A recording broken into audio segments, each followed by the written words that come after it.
Thank you, Kate. Hello, everyone. Welcome to the TESL Ontario 2021 Career Booster Forum. My name is Reza Mazloum Farzagi, and I am your host in this forum.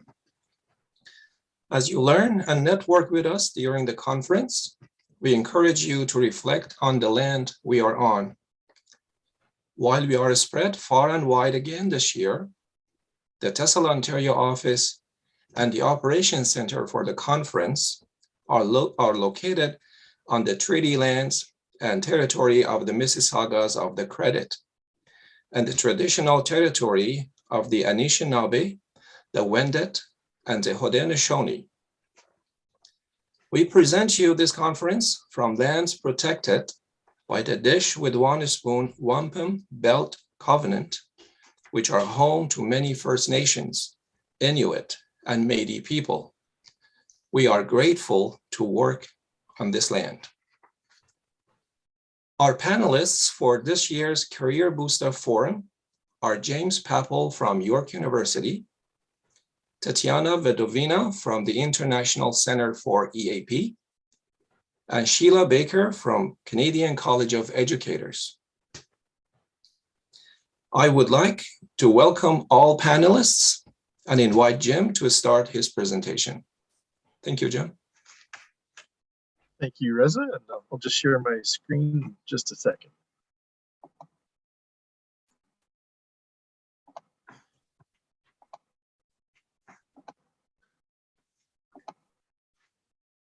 Okay, so today I want to talk a little bit about what I think are some of the fundamentals of a great job interview and try to provide you some tips and ideas of what I've done in my past and what I look for, when I'm interviewing as well. So I'll start with a few interview tips. I think it's always important to try to take a few notes. I think that's a really important piece because often if you get a multi-part question in an interview, you might forget the first part of the question if you haven't taken the time to actually write that down. So I think it's always important to take a few notes, but also to maybe pause before you begin answering. So that first one, I think it pays to take a moment, maybe summarize the question back to the interviewer to make sure that you've understood. And that gives you a bit of time to think about what your answer is going to be before you actually, launch into it. Of course, it always pays to highlight your strengths.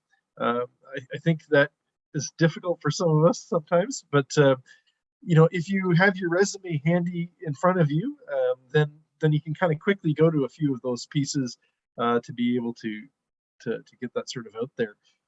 And then, of course, it goes without saying that it really does matter about your first impressions. So try to remain pleasant, even when you get a difficult question. It's important to take this as an opportunity, even if it's a question you haven't prepared for.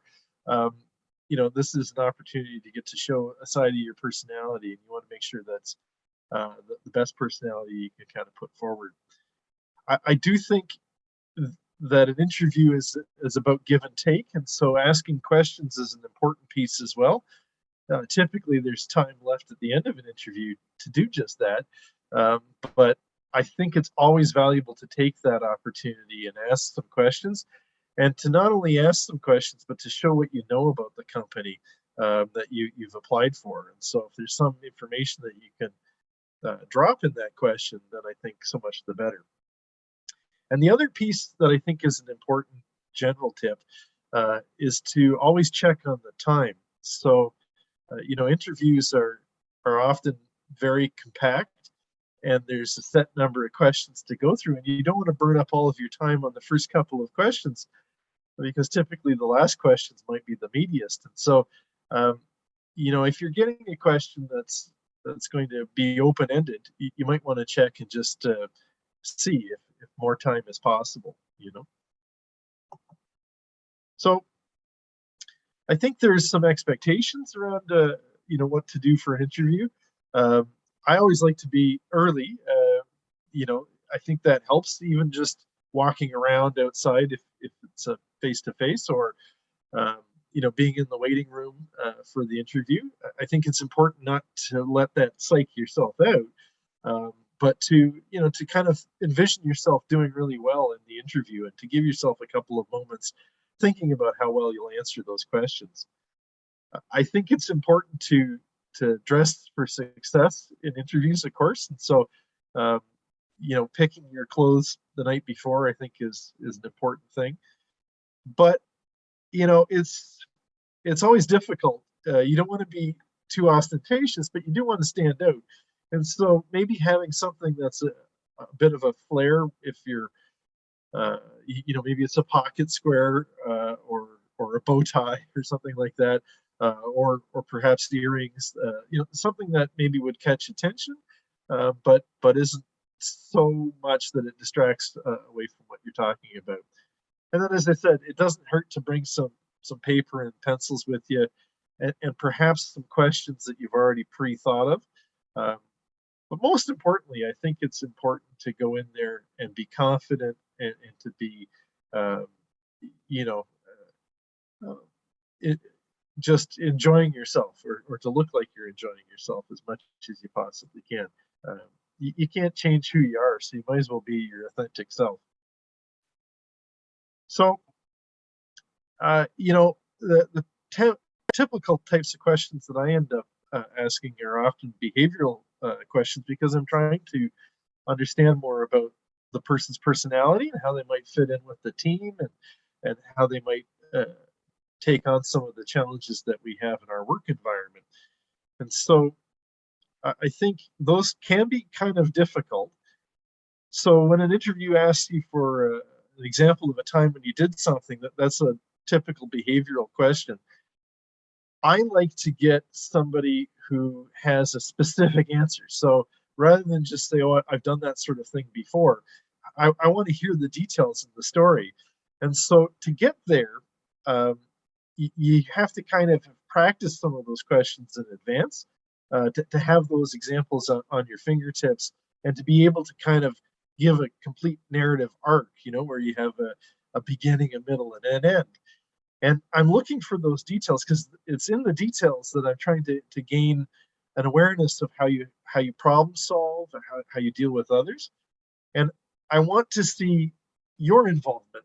So often people, when they get a question like this, they start thinking of a time when they were involved in a team, and the story ends up being about other members of the team. And that's great. Teamwork is important too, but I want to hear about you in that time. And so I think it's important to try to give, as I said, a complete arc, give the background of why you were in this situation, how you were involved in this situation, and most importantly, what decision you made to get yourself out of that situation. That's really where I want to get to. And so the last is a little bit of an acronym. What's the situation? What's the task? What's the action? And what's the result? So be a star, And I think, as you've already heard me say, it's important to practice, practice, practice. I used to, before I was in this job, I would apply for jobs that I didn't think I had a real chance of getting, or that I wasn't very well suited for, just to get the opportunity to practice the interview skills in a real situation. Because, if I haven't done it in a while, I'm a bit rusty. And as I said, it takes time to get some of those stories at your fingertips, and to remember some of the awesome things that you've done in your past. And so it's often not the first interview, but the second or third, where you actually have it down and are in a rhythm. And if you don't have the luxury of doing that, then obviously asking a friend or a neighbor or something like that is a great way, or even just practicing in the mirror. So I think it's always good to try to build on it. If you've failed at an interview, I think it pays to write in and see if you can get more information about why you might have struggled, in that interview. Often that feedback is very, very positive. And I think through that practice, you get used to some of the the types of questions that you're going to be asked. There's the typical, tell me about yourself starter question at the interview. And I think those questions are tricky. It's deceptively tricky because you can burn a lot of time talking about things that don't ultimately lead to much. And so, tell me about yourself is really an opportunity to quickly summarize your resume. But it's probably something that you want to keep into a very short amount of time. And then, we always get hit with the type of question like, what is your biggest weakness? And those questions are difficult because we always want to put ourselves in a positive light. And so, again, having some practice with some of those uncomfortable questions is really, really important in order to be able to. Jim, we're having trouble hearing you.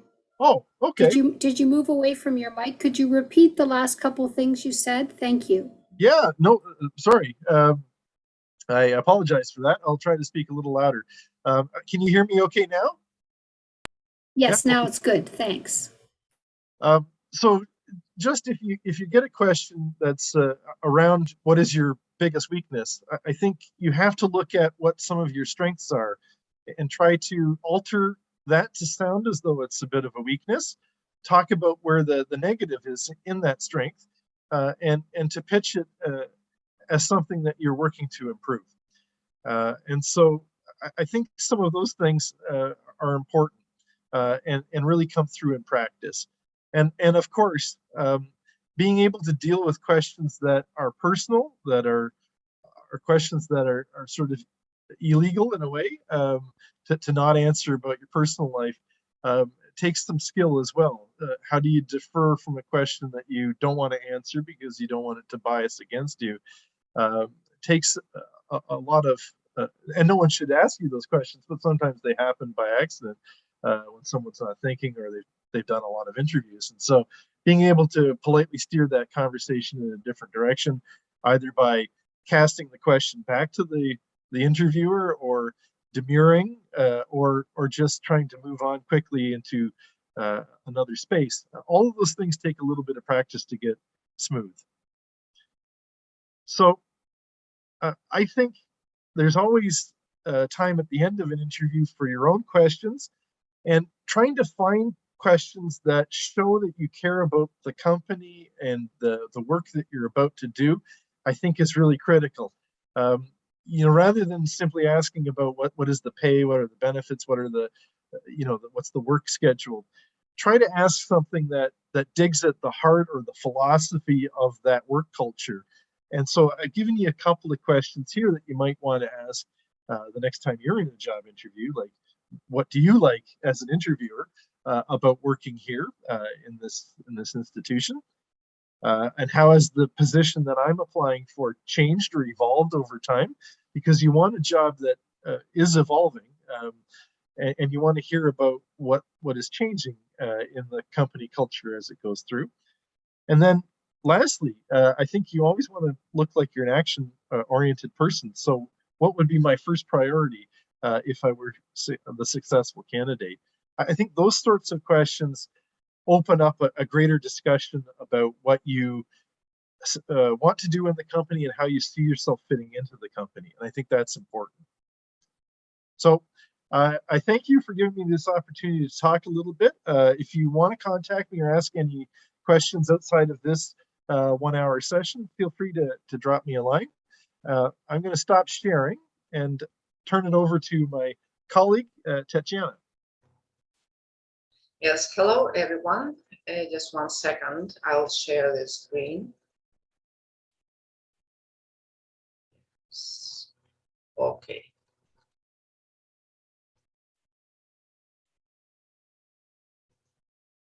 So today I'll talk about employers' expectations of ESL teachers in general and EAP teachers in particular. And we will try to find the answer to the question if the COVID-19 pandemic changed the employers' expectations while looking for effective teachers. And we'll try to do that together. So as an employer, I have my own presentations. And for the purposes of this discussion, I wanted to support them with the findings from the research. And what I found out, the literature is full of lists of traits or characteristics of effective teachers. And these lists are so long and they're so detailed that probably you have to be a miracle worker. So in my presentation, I included the most important ones from my point of view. And the number one characteristic is the ability to create a natural critical learning environment. So here, as I understand that, so it includes creating the environment where students are not afraid to ask questions, to make decisions, to defend their own choices. And all these should be reinforced by ongoing feedback from the teacher. Number two characteristic is planning instruction based on clear goals. At first it may seem, okay, it's obvious, right? But in practice, what I observe, when I'm observing classes, the students may be doing tons of exercises and activities.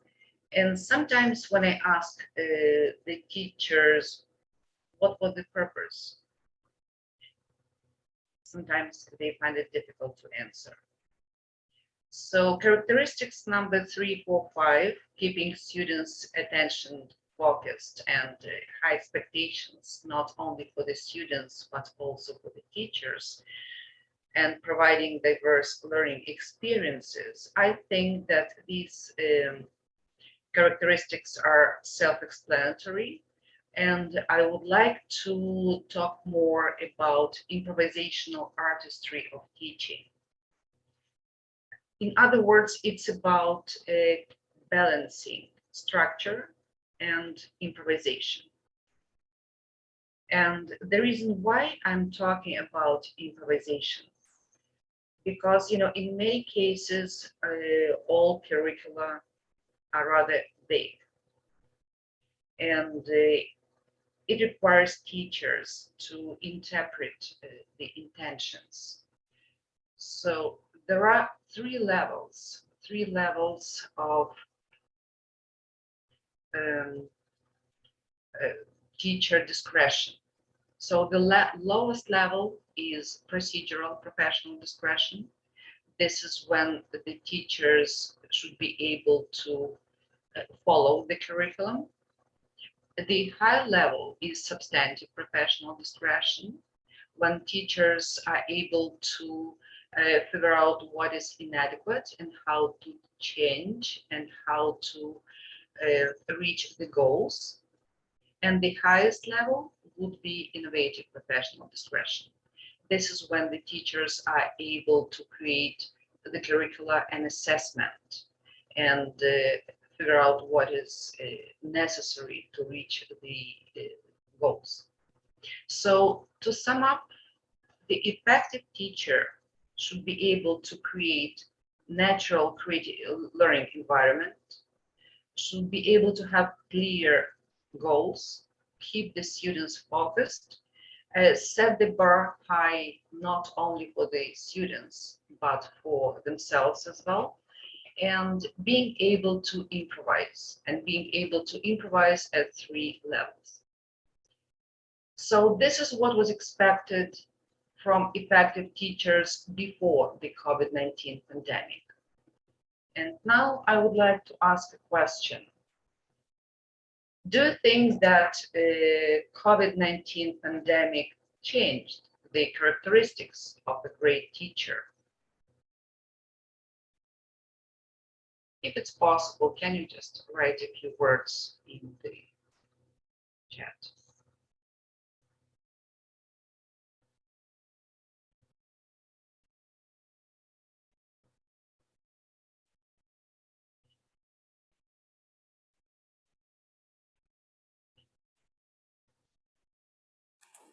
Tatiana, some people are saying yes, some Yes. are saying no, and some are saying it depends, and some are saying you need to be resilient. Yeah, thank you very much. This is exactly what I think about that. Yes, so we will talk about that, by the end of my presentation. You will see the point I'm trying to prove. And so we talked about effective teachers and characteristics and what was expected and what is expected. But it's not only about teachers. We know that the teaching process, the process of teaching involves not only teachers, but students as well. Now, let us have a look at our student skills. So, as we are an EEP school and our graduates will enter our partner institutions, so colleges or universities, it means that we have to help them develop the skills they will need there. And as you know, these are 4 C's of the 21st century skills. It's about collaboration, communication, creativity, and critical thinking. And now I have another question. Are there any changes in the 21st century skills due to the COVID-19 pandemic?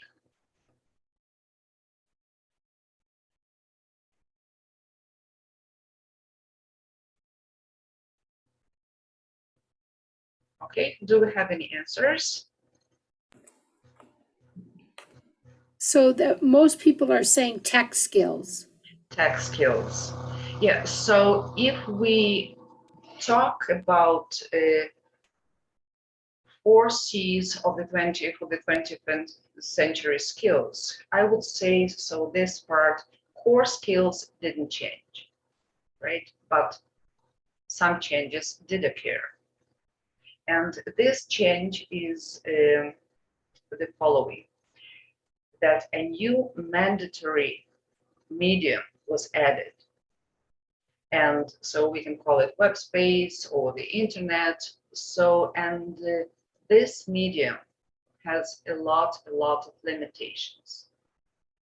But let's start with collaboration, for example, and communication.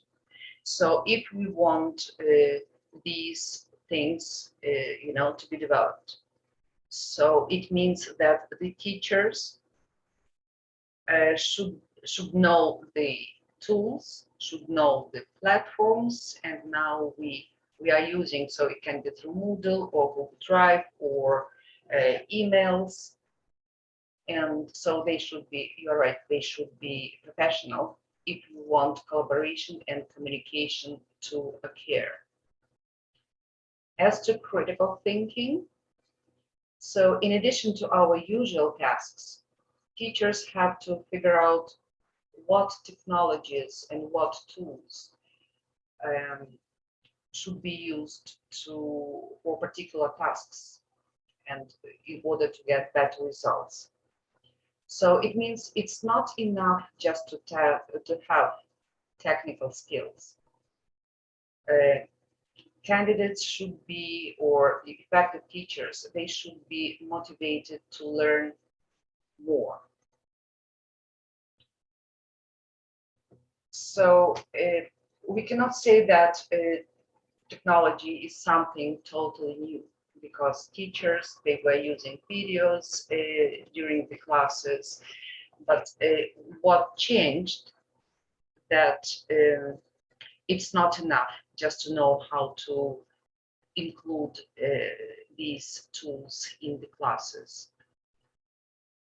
So also during pandemic, what was the difficulty, what was the problem? Because sometimes our students, they were not quite familiar with the platforms and tools. And it means that we had to teach our students with technologies, about technologies. And in addition, we had to figure out how to use these tools effectively to engage students. So now I would like to have a look at this problem of at the set of skills the teachers need from a little bit different angle.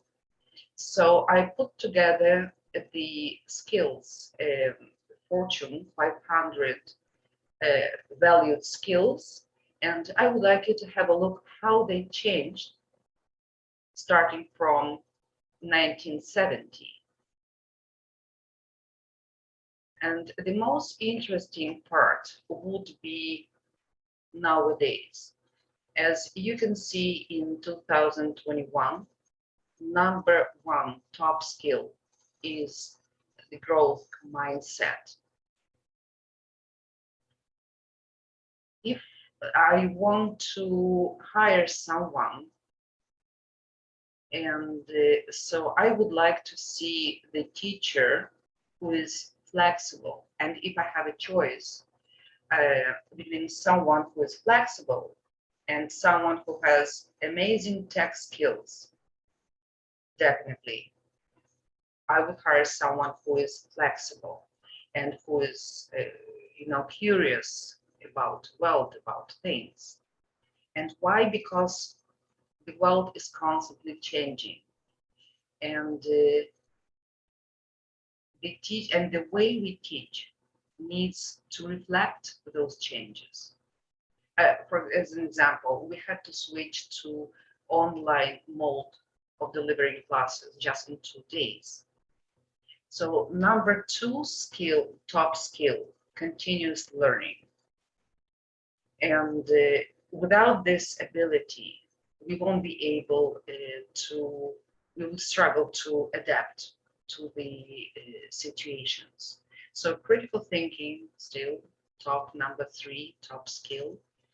And we will need this skill even in post-COVID world, because we will face challenges, definitely, while we are getting back to our normal life.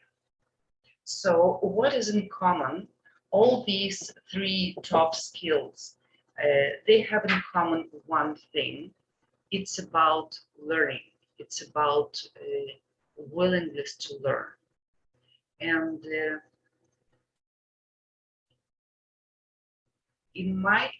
from my perspective, the most important thing, what we learned during pandemic, so this is the ability to learn.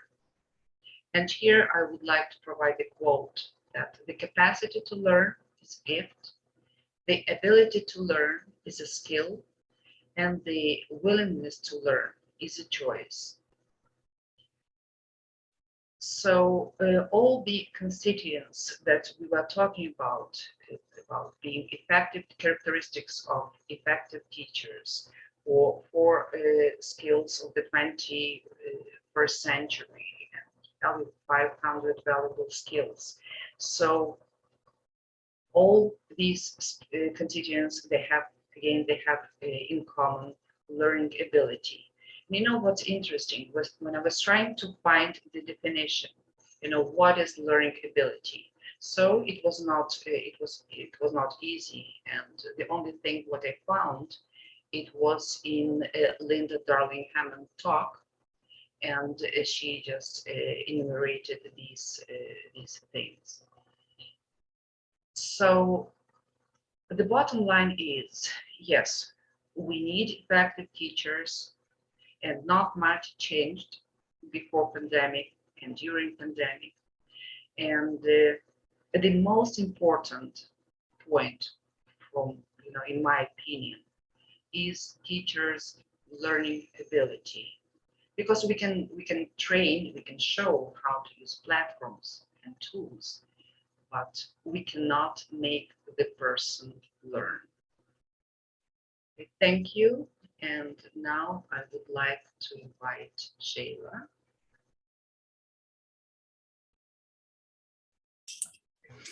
Thank you, Tatiana and Jim.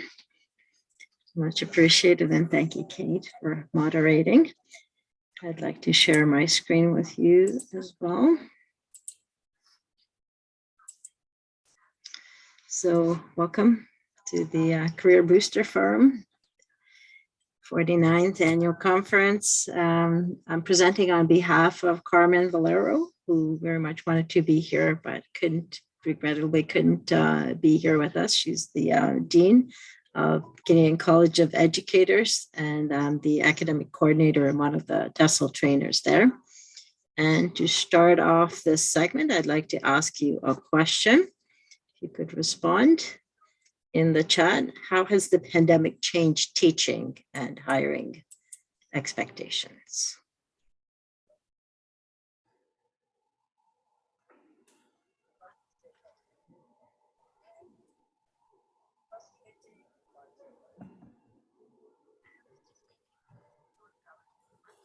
Sheila, I'm just waiting for people to respond. Mm-hmm. For me, yeah, demand for teachers who have good digital skills. Somebody is saying, there's been a huge learning curve for all of us teachers to move online and to effectively use some of the materials and resources that were not available, that probably were available, but we didn't access when we were teaching in a classroom. Yeah, that's a good point. Yeah, thank you. And all of those skills not only are almost required now, but they had to be done quickly, right? It was such a shift in that month of March. There was not much time to think. You had to be very responsive and flexible and respond to the demands of the market and to the students especially, right? Yeah, yes. And the different cultures, great. So again, we can look at it either as a good thing or a bad thing, right? And we're going to look at it as a good thing, of course. And this is going to be our focus today, how the pandemic has impacted employers' expectations. So I have 3 goals to accomplish today.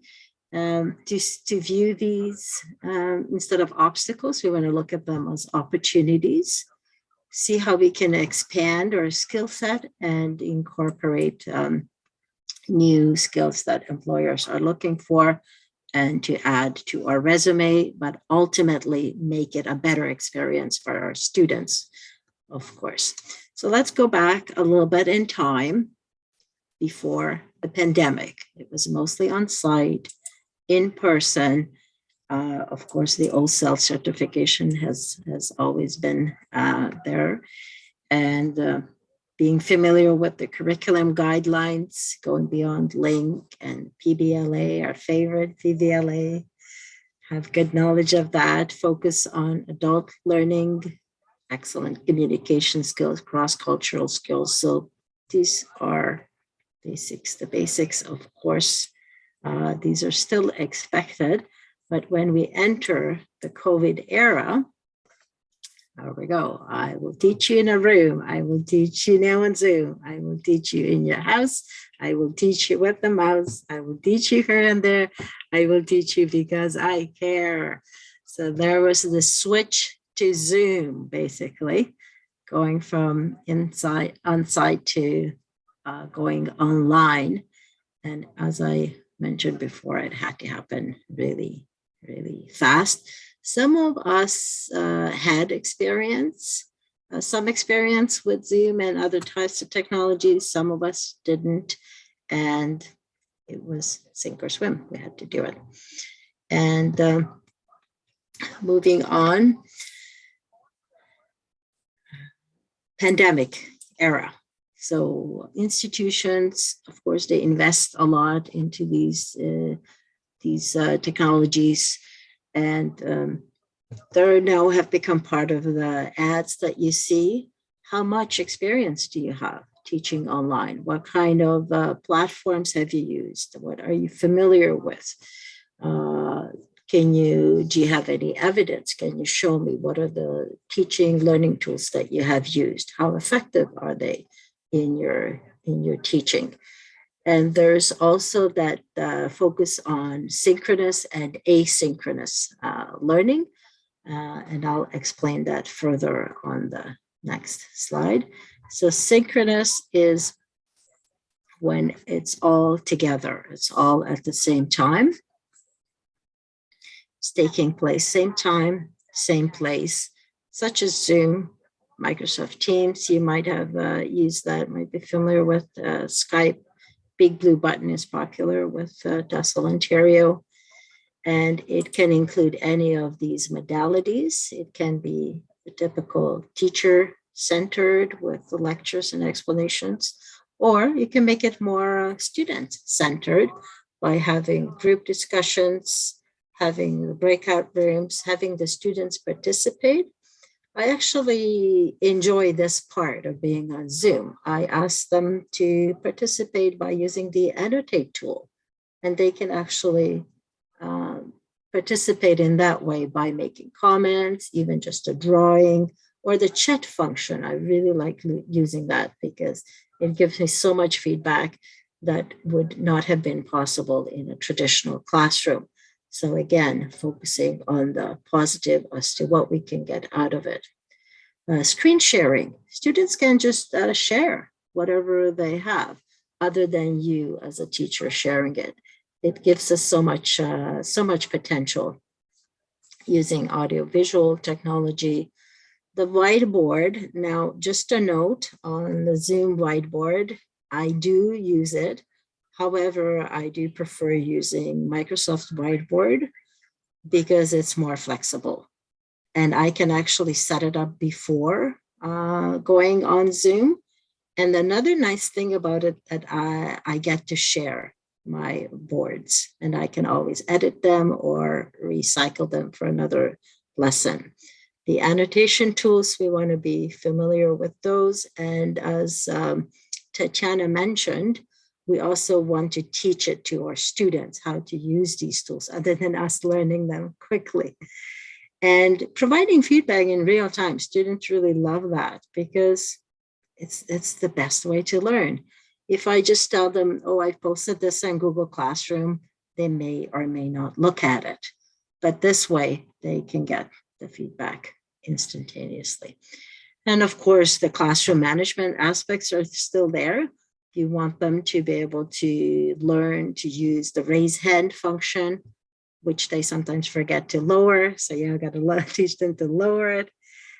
Did you know you can just press the space button to temporarily unmute yourself?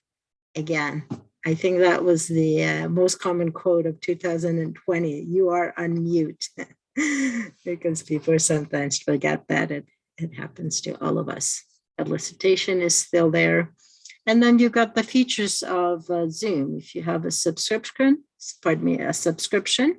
you can set up a poll, and you have other assessment tools such as Kahoot that you might have used, or Quizlet, quizzes. There's just so many. And the asynchronous is when when the learning does not take place at the same place or same time. So it could be either before or after class. For example, moderating an online discussion. I would pose a question, quote, for example, what do you think of this quote? And then students comment. I also comment on that, and then keep the discussion going. Or you can have other assessments, have students upload assignments. Google Classroom is great for that, or you might use Moodle or Blackboard. And the asynchronous feedback is really, really great. Students appreciate that a lot. The pre-recorded lessons are great. For example, I also work as a mentor teacher, and then we pre-record some of the lessons for those student teachers that are joining us at a later date. They can use those, view those lessons. One-on-one conferencing is another option. And then Brightspace, Canvas, you might have used those as well. And then the current situation, continuing with the online program as much as possible. Some are starting to return to in-person. Some remain blended, whereas the online and the in-person component is blended together, or the hybrid is another option, which is intended to replace the in-person class sessions. So it can be either synchronous or asynchronous. So the three modes of delivery has actually given us a lot more opportunities. We have students from Bangladesh joining us, India, Colombia. So it's opened up so many new doors for us that would not have been possible with the in-class sessions, obviously. And then back to your question. So how has the pandemic impacted employer expectations? So the core competencies are still there, in addition to the what comes to teaching online and learning the online platforms, and using technology both as a teaching and a learning tool. And there is a need for flexibility. You want to be familiar and comfortable using these modalities as much as possible. Feeling overwhelmed? I'm sure you do.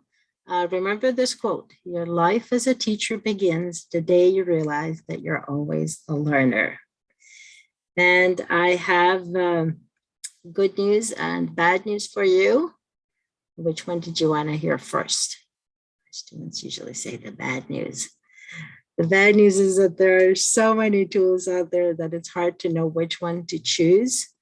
The good news is that most of these can be learned in under 1 hour, right? So decide which one you want to go with, and then just learn it, and then add another one, later on, add another one, add another one. Keep adding these popular tools. Talk to others that have done it, and ask them, which one do you recommend for this one, for this particular task that I want to achieve? So again, look at these as opportunities and try to still have a lot of energy and enthusiasm, even in an online class, it's possible. And just make sure that you are proficient in using the modalities we talked about. Try to be as tech savvy as possible. If you're not sure, just ask one of the students. It's great. They sometimes know more than me. I just ask them, how did you do that? Let me see. What did you do there? And they'll tell you. They're happy to tell you. They're so happy to share. And remember, who dares to teach must never cease to learn. Thank you for your attention. Back to you, Kate.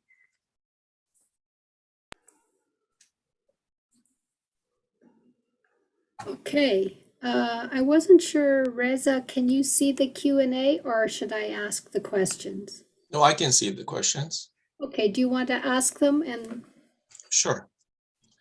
The first question is for Jim. Jim, Elizabeth is asking, what is illegal to ask in Canada during an interview? The other panelists can also contribute if you have any suggestions.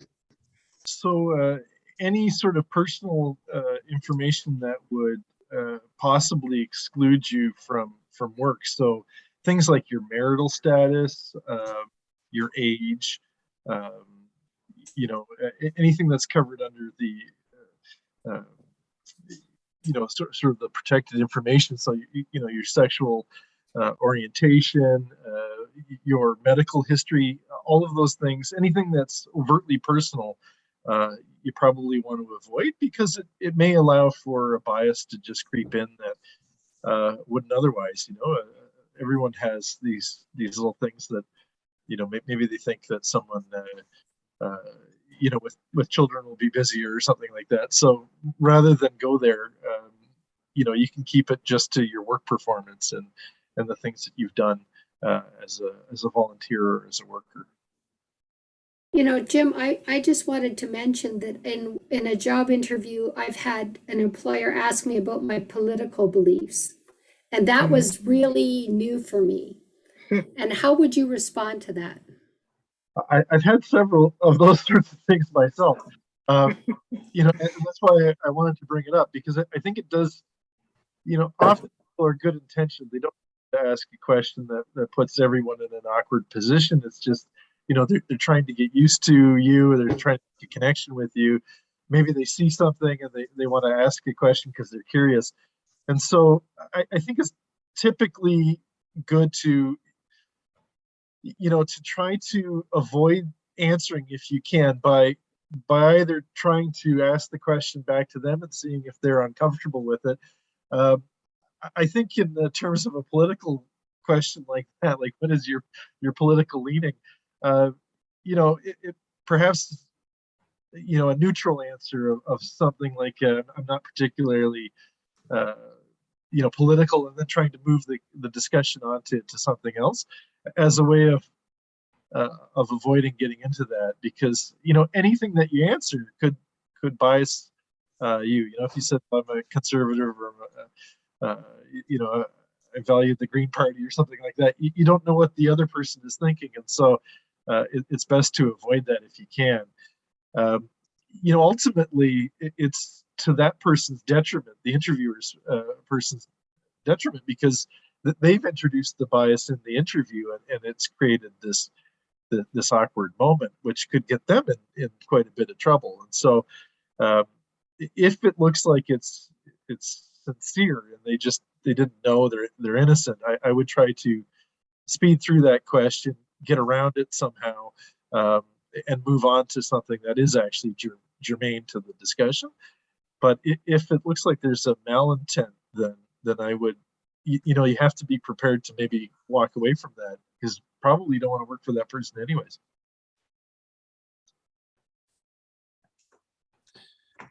Okay, and any other comments, Tatiana, Sheila?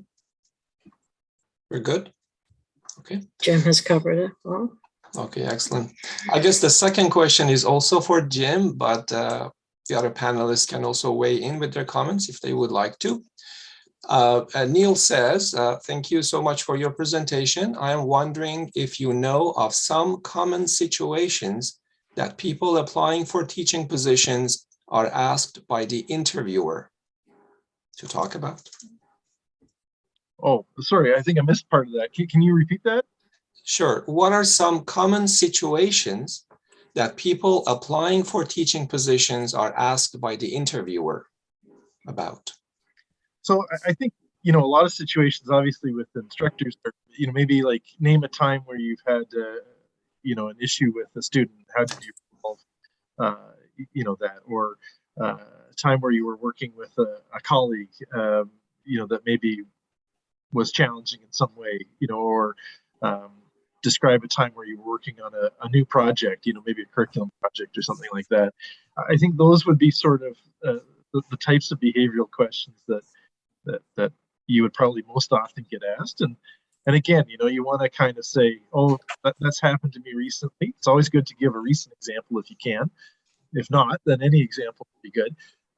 But to be able to give the background of, you know, why was this happening? You know, if you were working on curriculum, it's because you know, we're going to be developing a new program for these type of students. And then to be able to say like what you did, and hopefully you were able to come up with, you know, something that either led the project to completion or improved something in some way. Like if there was a problem, how did you solve it? How were you involved in the solution directly? And that's where you want to focus the majority of your story on. Thank you, Jim. There is a question about, and I was just actually typing an answer to that. And the question is, does TESL Ontario have a position on the schools, boards, or universities that use user data to influence hiring questions? This is a question for TESL Ontario, so I will pass it to the TESL Ontario office for a response. The next question is from Jennifer. And Jennifer says, ATS systems also screen people in and out based on criteria. we don't understand. And I think this is also about the question of what influences the hiring operations. We will address that question at the TESL Ontario office. Let me see if I have any more questions here. Yes, there was a question for Tatiana. What do you suggest the teachers should do to refine their abilities and capabilities to learn? You mentioned the mindset as a skill in 2021. That is one contributor. Do you have any more suggestions? So you have to be open. You have to be open to new challenges and to new opportunities. You have to communicate with other people, collaborate with other people, sharing. So this is really important. You have to feel yourself part of the team, and you have to have clear goals, and you have to know, well, you have in collaboration, you have to find the ways, we have to find the ways how to achieve our goals. So I think it's about being open to new opportunities, to new challenges, and trying to find the solutions together. So I think it's about that. Thank you, Tatiana. And there is one more question from Raj. Will there be a change in the TESL curriculum to include post-pandemic skills? I completed mine in January 2020. I learned mainly pre-pandemic competencies, skills, and expertise. Yes, again, this is a question for TESL Ontario, but I can tell you now that yes, TESL Ontario will be working, has been working, and will continue working with the TESL program directors. And we will discuss all necessary changes to the TESL training program curricula over the coming months, and for sure there will be some changes based on our experiences from the pandemic. I think Jennifer also has a question about applicant tracking systems, and they screen people based on criteria that we don't understand. And if that's happening, and I think it is happening with large scale employers, what can people do about that?